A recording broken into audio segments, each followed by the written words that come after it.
An update about OPP officer Jason Redmond, who filmed himself sexually assaulting a woman who was unconscious and then showed her the footage to teach her a lesson. The Crown is now seeking 7 years in jail. They are also seeking a weapons ban as well as some other punishments, with one of the goals being to rehabilitate him in prison due to his mental health issues and drug addictions. And in the victim's impact statement, she goes on to talk about how hard this has all been for her, stating that she doesn't eat much, she doesn't sleep much, she doesn't laugh much, and she's never happy.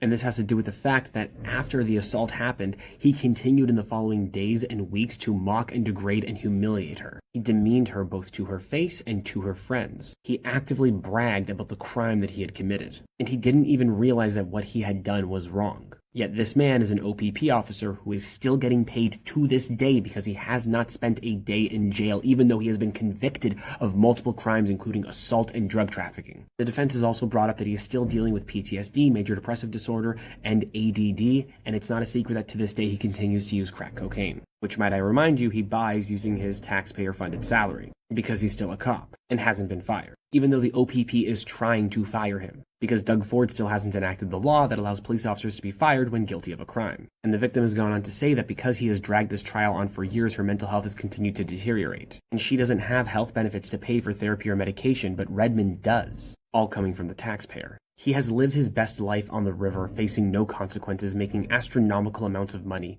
He has no remorse for what he has done.